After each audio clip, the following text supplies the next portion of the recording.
In the fast-paced world of live television, where every second counts and every word matters, no one expected the evening's broadcast to become a defining moment in media history.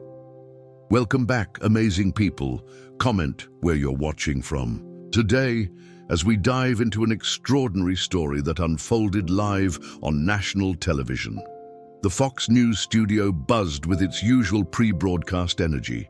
Shannon Bream sat at her desk, reviewing her notes one final time before going live. The pristine set, bathed in professional lighting, created an atmosphere of authority and credibility. But this evening would test more than just journalistic prowess. It would challenge the very essence of human compassion on live television.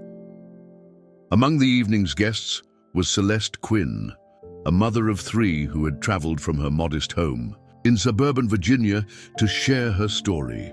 Her hands trembled slightly as she clutched a worn photograph of her children, but her eyes held an unwavering determination. Beside her sat Rowan Blair, a policy expert known for his ruthless debating, style and controversial views on family welfare.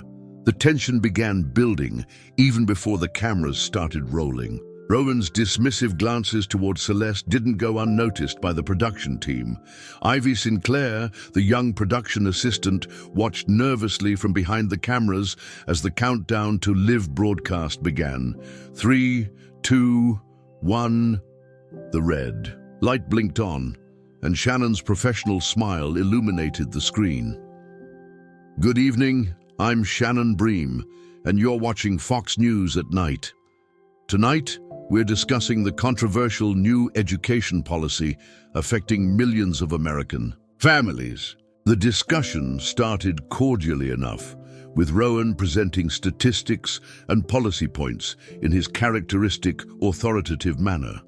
But when Celeste began sharing her personal experience as a mother struggling with the new system, everything changed. With all due respect, Rowan interrupted, his voice dripping with condescension, we can't base national policy on emotional anecdotes from unprepared parents who simply haven't adapted to change. The studio fell silent. Even the cameramen exchanged uncomfortable glances. But before Celeste could respond, something remarkable happened. Shannon Bream, known for her professional neutrality, set her papers down and removed her earpiece. Mr. Blair, she began, her voice calm but carrying an unmistakable edge, I believe we need to address the dismissive tone you're taking toward our guest. Mrs. Quinn isn't just sharing an emotional anecdote. She's providing first-hand evidence of how this policy affects real American families. Rowan shifted in his seat, clearly unprepared for this intervention. I'm simply stating that policy decisions require objective analysis. And I'm stating, Shannon continued, her composure unwavering, that objectivity doesn't mean dismissing lived experiences. Mrs. Quinn represents millions of parents facing similar challenges. Her voice matters precisely because she lives this reality every day. The studio's atmosphere transformed. Eden Locke, the veteran camera operator, later described it as watching history being written in real time. Celeste sat straighter, empowered by this unexpected alliance.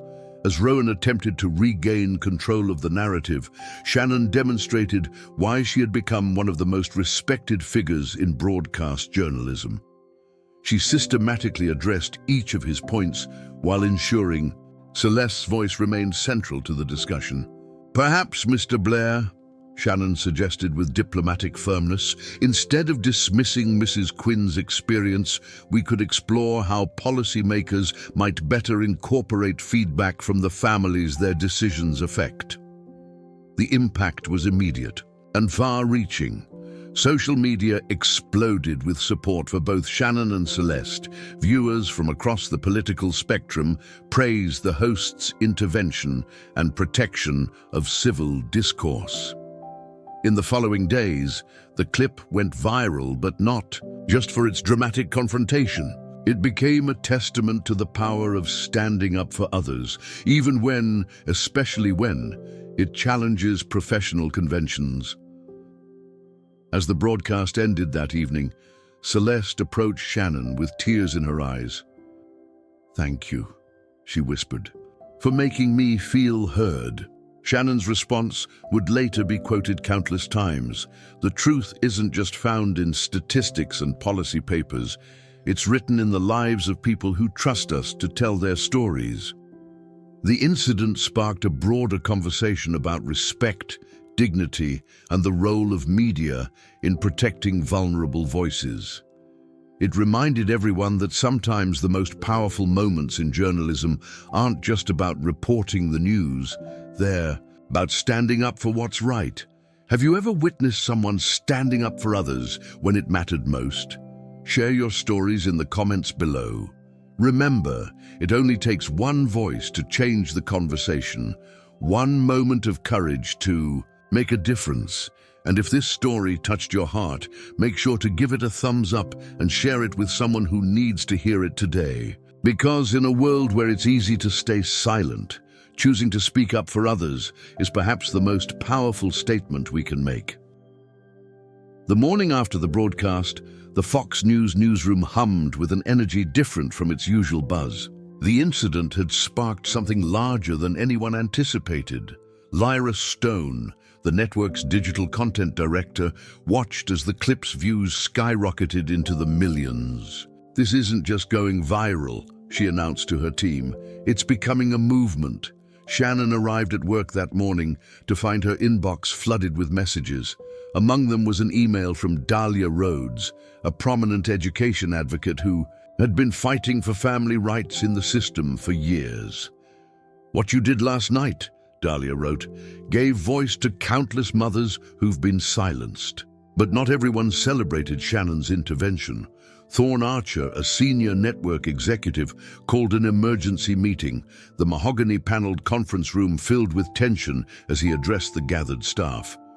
"While we appreciate the positive public response," he began, his voice measured, "we need to discuss maintaining objectivity in our broadcasts."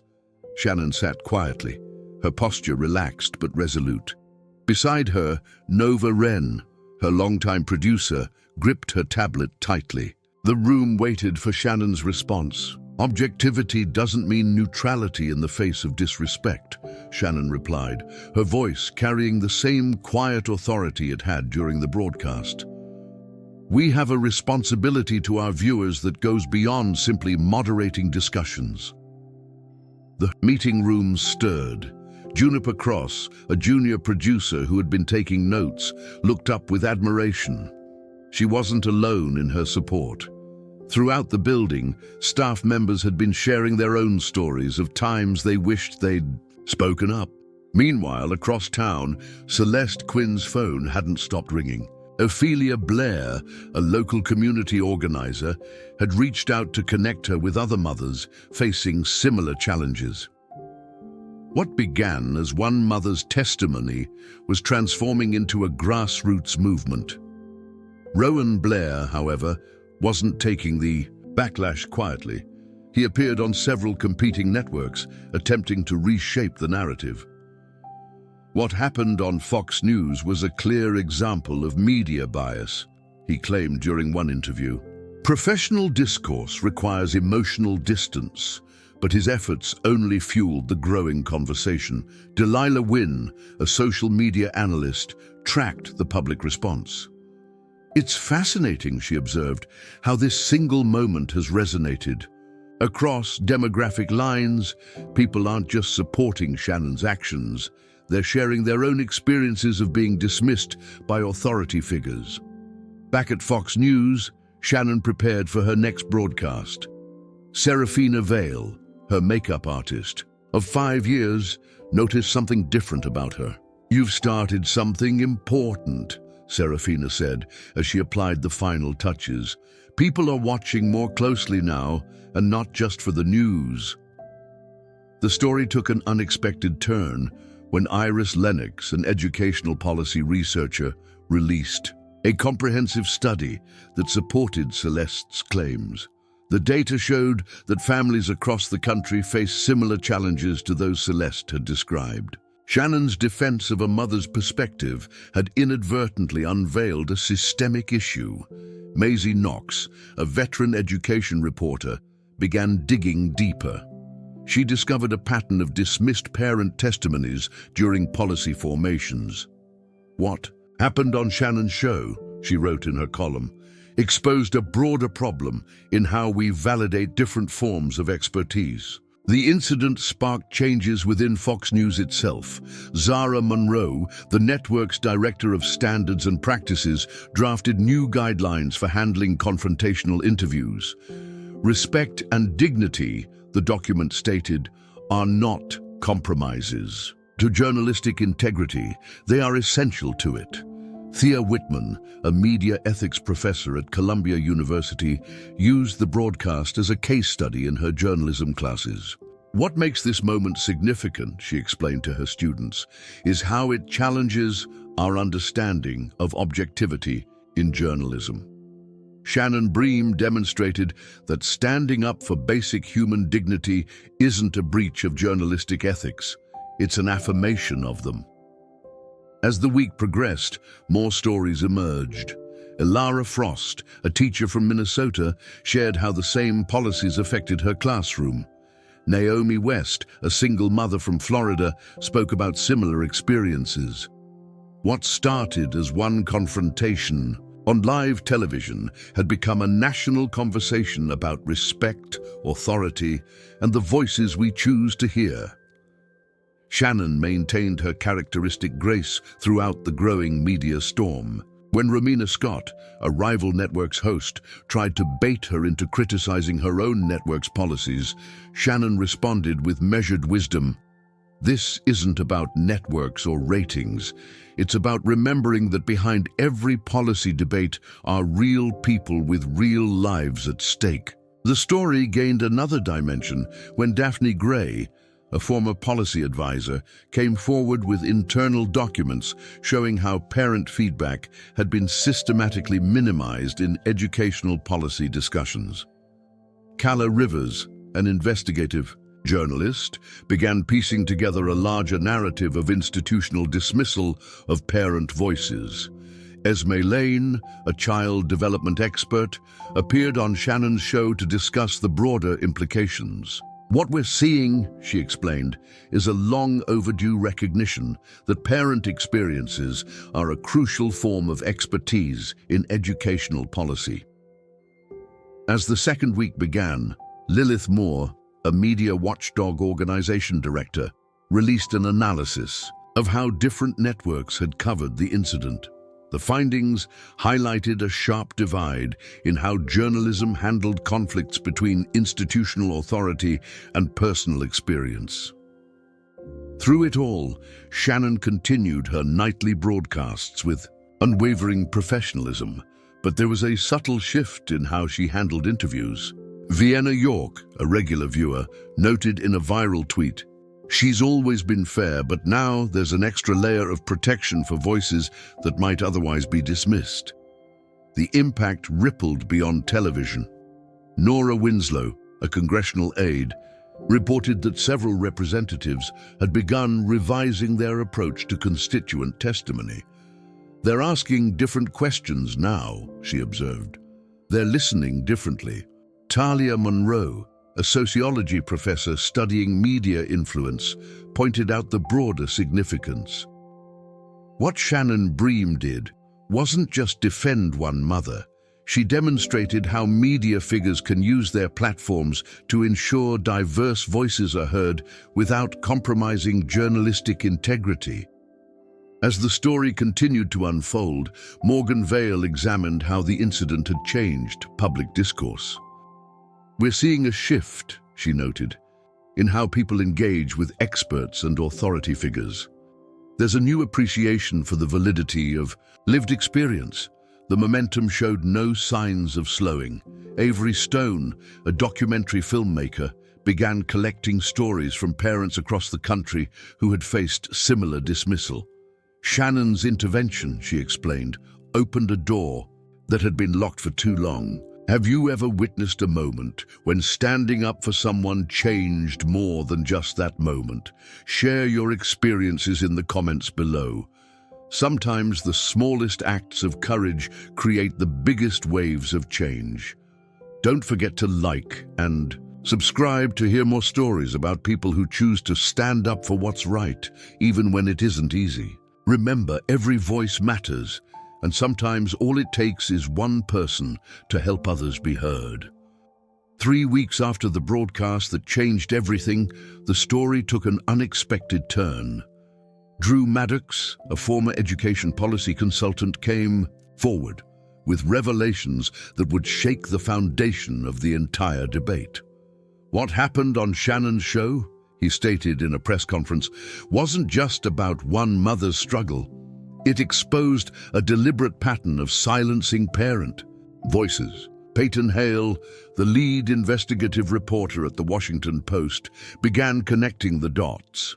Through meticulous research, she uncovered a network of policy decisions that had systematically marginalized parent input for years. Devon Gray, a data analyst specializing in education metrics, compiled a report showing how parent feedback had been consistently undervalued in policy formation. Shannon watched these developments with growing concern. During her evening broadcast, she hosted Kendall Ray, an education reform specialist who had studied similar patterns across multiple states. What we're seeing, Kendall explained, is the tip of an iceberg that's been building for decades. River Bell, a parent advocate who had been fighting this battle in local school boards, finally had validation for what she'd been saying for years. Shannon Bream didn't just defend one mother, she told her supporters. She cracked open a door that powerful people had been trying to keep shut. The story gained additional momentum when Harper Monroe, a former Department of Education official, leaked internal memos showing how parent testimony had been deliberately weighted less than other forms of input. Rory Blaine, a legal analyst, appeared on Shannon's show to discuss the implications. These documents, Rory explained, reveal a troubling pattern of institutional bias against parent perspectives. When Shannon defended Celeste Quinn, she wasn't just addressing one dismissive expert, she was challenging an entire system of silencing. Emerson Wren, a social psychologist studying power dynamics in public discourse, published an analysis of the incident and its aftermath. And what makes this moment significant, she wrote, is how it transformed from a single act of journalistic integrity into a catalyst for systemic change. Tatum Brooks, who headed a national parent-teacher association, organized a forum where similar stories could be shared. The event, broadcast live on multiple networks, featured testimony from parents across the country. Alina Dunbar, a single mother from Chicago, shared how her concerns about curriculum changes had been dismissed as emotional rhetoric. Shannon's approach to journalism continued to evolve. During an interview with Alina Ingram, another policy expert known for his dismissive attitude toward parent input, she demonstrated the new standard she had helped establish. When he attempted to minimize a parent's perspective, Shannon calmly but firmly redirected the conversation. Expert knowledge is valuable, she stated, but it doesn't negate the validity of lived experience. Perhaps we should discuss how these perspectives can complement each other rather than compete. The impact reached beyond education policy. Alina Jameson, a corporate communications consultant, began offering workshops on inclusive dialogue. The Shannon Bream moment, as it became known, was used as a case study in how to handle power imbalances in public discourse. Alina Langston, a researcher studying media influence, tracked how the incident had changed public debate patterns. We're seeing a measurable shift, she reported, in how news programs handle expert versus experienced discussions. The Bream standard has become a benchmark for respectful discourse.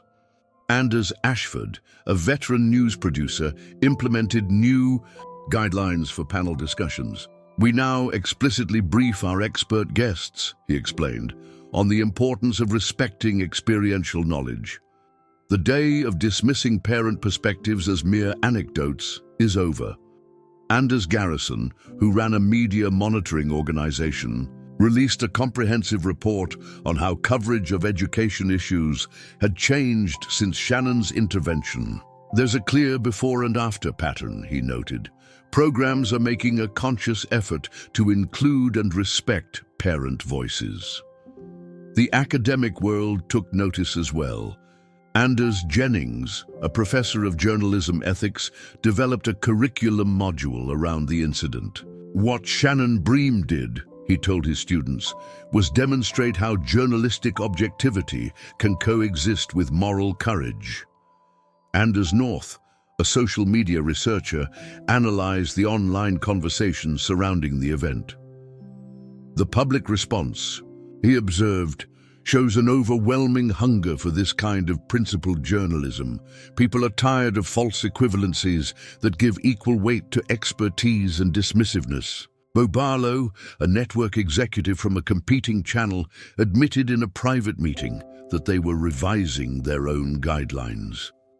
Shannon Bream showed us all, he said, that standing up for dignity doesn't compromise journalistic integrity, it enhances it. The story took another turn when Bo Lennon, an education policy historian, published an article tracing how parent voices had been systematically marginalized in education debates since the 1970s. What we witnessed on Shannon's show, he wrote, was the beginning of a long overdue correction. Bianca Jennings, a parent rights advocate, organized a national conference focused on amplifying parent voices in education policy. The event, which Shannon covered extensively, brought together parents, educators, and policymakers in a new kind of dialogue. Bianca Penrose, who had spent years documenting parent struggles with the education system, released a documentary featuring interviews with mothers like Celeste Quinn. These aren't just stories, she emphasized in the film's introduction. These are expert testimonies from the front lines of education. Carmen Easton, a communication specialist studying the impact of the incident, noted how it had changed the language of education policy debates. Terms like mere anecdotes and emotional responses are no longer acceptable ways to dismiss parent input, she observed. As the movement grew, Carmen Penrose, a legislative aide, reported increased attention to parent perspectives in policy discussions. Lawmakers are actively seeking parent testimony, she noted. The dismissive attitude that was once common is now seen as a liability. Experience carries its own form of expertise. Her latest article series, featuring in-depth interviews with parents across the country, won several journalism awards. Dahlia Vernon's research at Columbia University's School of Journalism revealed another dimension of the impact. Shannon Bream didn't just change how we report on education, she explained. She changed how we think about authority and expertise in journalism overall. The corporate world took notice too. Dorian Carver, a leadership consultant for major media organizations, developed training programs based on the incident. We're teaching executives and hosts how to facilitate inclusive dialogue, he explained. The old model of letting experts dismiss lived experience is officially outdated. Dorian Langston, who headed a major network standards department, implemented new guidelines for panel discussions. Every showrunner now has to ensure that experiential knowledge is given appropriate weight, he stated.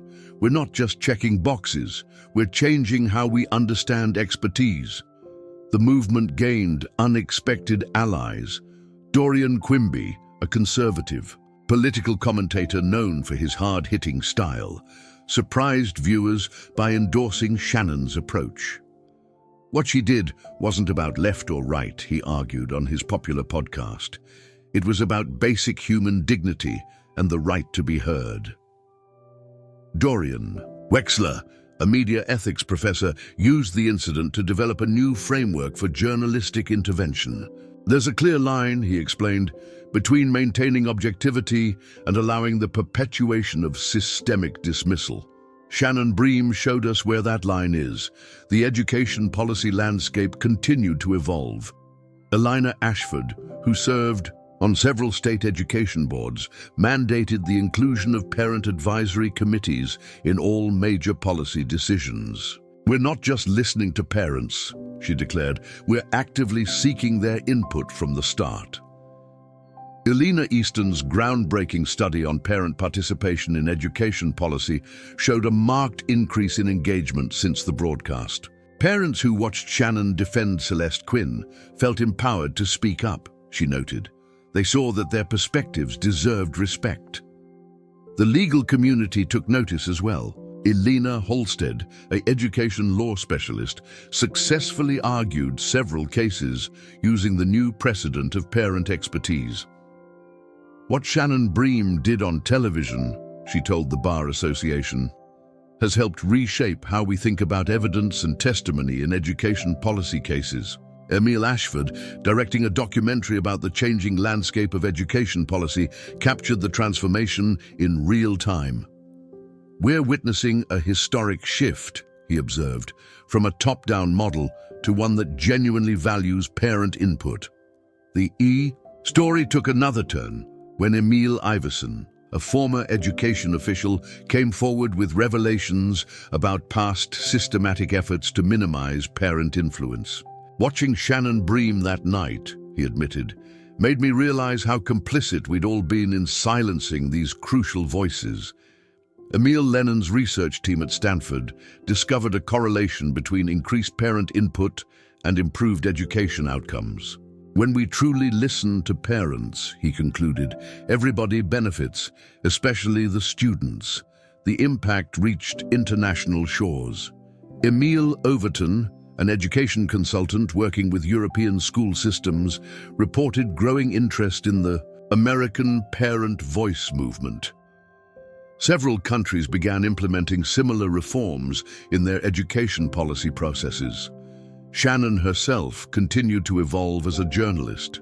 During an interview with Emil Vernon, another dismissive expert, she demonstrated the approach that had become her trademark: firm, respectful correction that elevated the discourse rather than inflaming it. The technology sector joined the movement when Farah Iverson, CEO of an education software company, announced new features designed to facilitate parent feedback. "Shannon Bream showed us the power of listening to parents," she explained. "We're building that principle into our products." Farah Nolan, a social media analyst, tracked how the conversation had spread across platforms. "What's remarkable," she noted, "is how this story resonates across political and social divides. It's touched something fundamental about human dignity and respect." The movement gained academic validation when Farah Prescott, a Harvard researcher, published a landmark study on the role of parent expertise in education policy. "What we're seeing," she wrote, "is the correction of a historical imbalance in how we value different forms of knowledge." Farah Zain's documentary series, Voices Rising, chronicled how parent advocacy had changed since Shannon's intervention. "There's a before and after," one parent told her. "Before, we were dismissed as emotional. Now, our experience is recognized as valuable input." Finian Granger, who headed a national education reform initiative, implemented new standards for parent consultation. "We're not just ticking boxes anymore," he explained. "We're creating genuine dialogue between policymakers and parents." The story's impact continued to grow when Finian Osborne, a prominent education researcher, published findings showing how parent input had improved policy outcomes. "The data is clear," he stated. "When we include parent perspectives, we make better decisions for our students." Have you seen changes in how parent voices are heard in your local school system?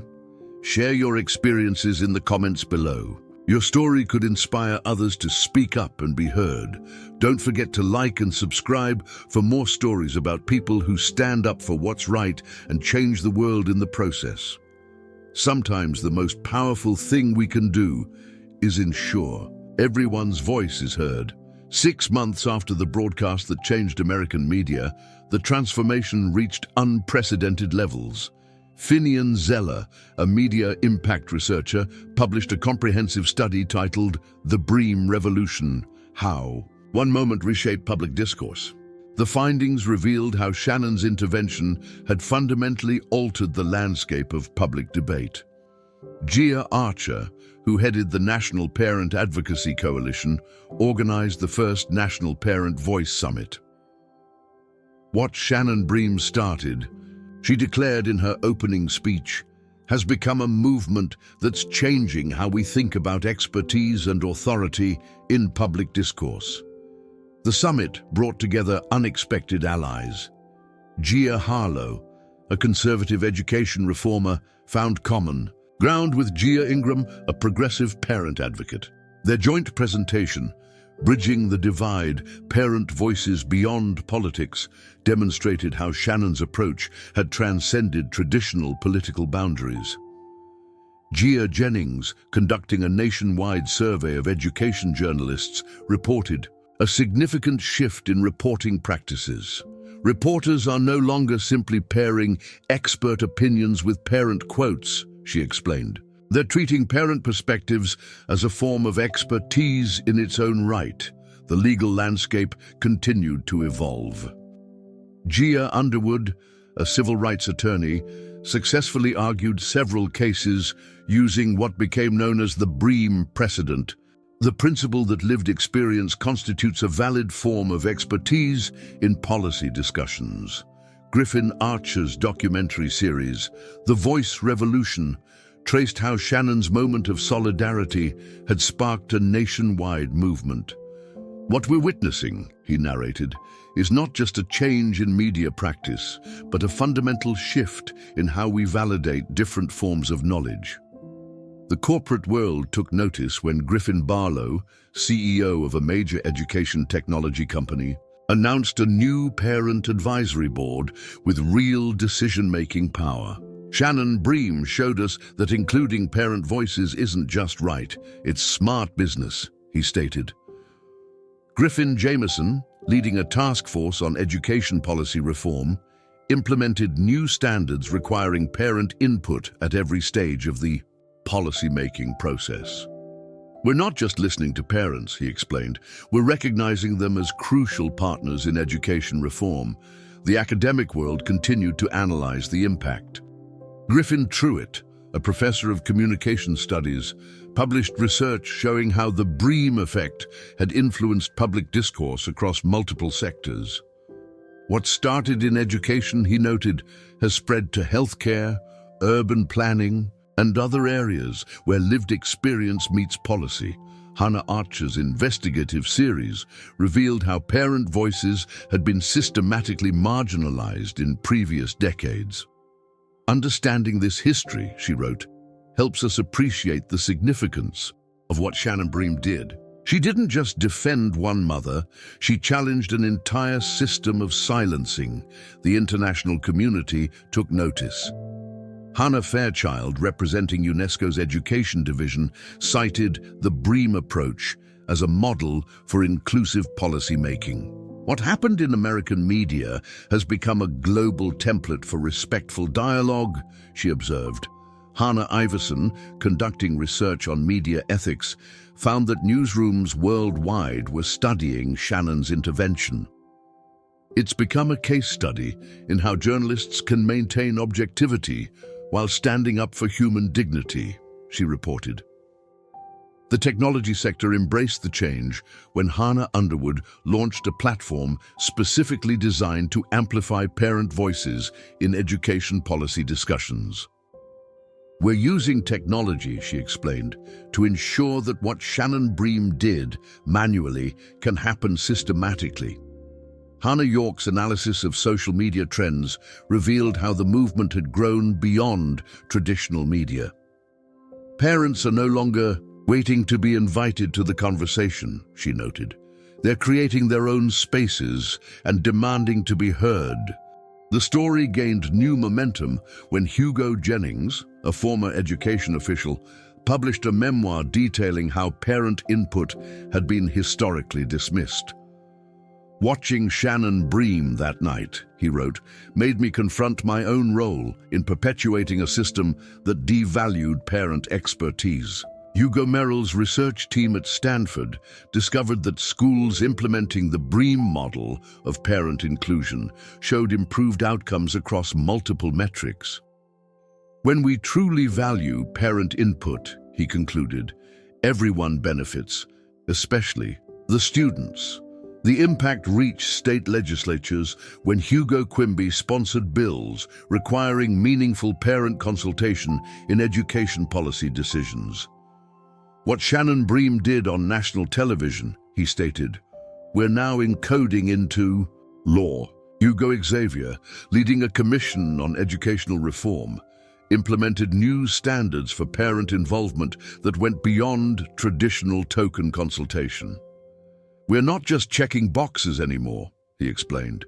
We're creating genuine dialogue between policymakers and parents. The movement gained unexpected support when Ika Delaney, a prominent education policy expert, known for his technocratic approach, publicly reversed his position.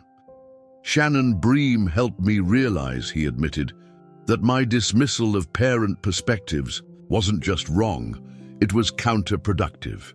Ika Osborne's longitudinal study of education policy outcomes provided empirical support for the movement. Districts that meaningfully incorporate parent input, he reported, consistently show better results than those maintaining traditional top-down approaches.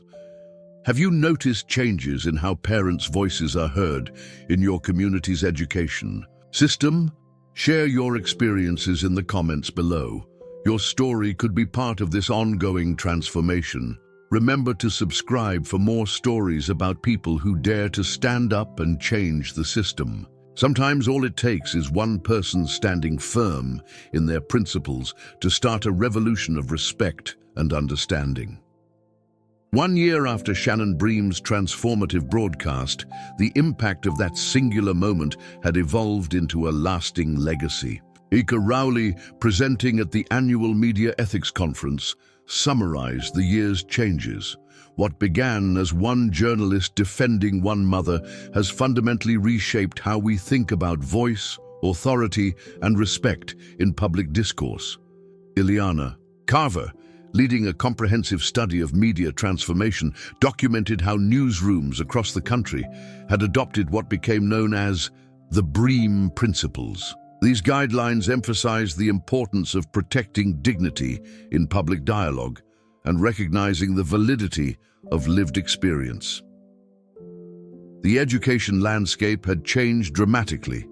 Ileana Halstead, superintendent of one of the nation's largest school districts, implemented a revolutionary parent engagement program. Shannon Bream showed us that including parent voices isn't just about being nice, she explained. It's about making better decisions for our children. Ileana Penrose's research at Columbia University revealed how the Bream effect had influenced policymaking beyond education. We're seeing similar transformations in healthcare, urban planning, and environmental policy, she reported. Everywhere, there's a new respect for the expertise that comes from direct experience. The story gained additional depth when Ileana Vernon, a veteran education journalist, published The Silent Years, a detailed investigation into how parent voices had been systematically marginalized before Shannon's intervention. Understanding this history, she wrote, helps us appreciate the magnitude of the change we're witnessing. Ileana Zane, directing a documentary about the movement's impact, captured testimonies from parents nationwide. Before Shannon Bream stood up for us, one mother said, we were treated as obstacles to policy. Now we're recognized as essential partners in education. The legal framework continued to evolve. Jessamine Halstead, a constitutional lawyer, successfully argued several cases establishing legal precedents for parent involvement in education policy. What Shannon Bream did informally, she explained, we're now encoding into law. Jessamine Osborne's landmark study demonstrated how districts implementing strong parent voice initiatives showed improved outcomes across all metrics. The data is clear, she stated. When we genuinely include parent perspectives, everyone benefits, especially the students. The movement gained unexpected momentum when Jessamine Winslow, a former critic of parent involvement, publicly changed her stance. I was wrong, she admitted in a viral TED Talk. Shannon Bream helped me see that dismissing parent voices wasn't just disrespectful, it was counterproductive to good policy making. Joaquin Harlow, leading a task force on educational reform, implemented new standards requiring meaningful parent consultation at every stage of policy development. We're not just listening to parents, he emphasized. We're recognizing them as essential experts in their children's education.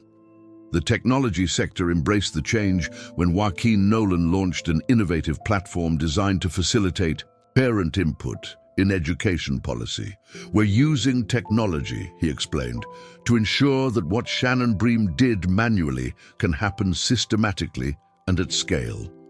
Joaquin Penrose's analysis of social media trends revealed how the movement had grown beyond traditional channels. Parents aren't waiting for permission to speak anymore, he observed. They're creating their own spaces and demanding to be heard.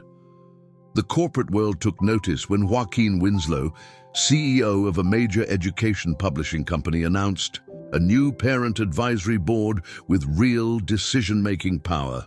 Shannon Bream showed us that including parent voices isn't just right, it's essential for success, he stated. Killian Bexley's research team at Harvard published findings showing how the Bream approach had improved policy outcomes across multiple sectors. When we create space for lived experience in policy discussions, he concluded, we make better decisions for everyone. The international community embraced the movement when Killian Dunbar, representing UNESCO's Education Division, cited the Bream model as a global standard for inclusive policymaking. Or what happened in American media has become a worldwide template for respectful dialogue, he noted. Killian Wexler's comprehensive study of media ethics revealed how newsrooms worldwide were studying Shannon's intervention. It's become the gold standard, he reported, for how journalists can maintain objectivity while standing up for human dignity. A year after the broadcast, Shannon herself reflected on its impact during a special anniversary program. What happened that night wasn't about me, she said. It was about recognizing that every voice deserves respect, that every perspective has value, and that sometimes standing up for dignity is the most objective thing a journalist can do.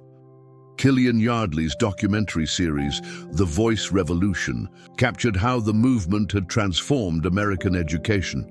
We're witnessing a fundamental shift, he narrated, from a system that talked about parent involvement to one that genuinely values parent expertise.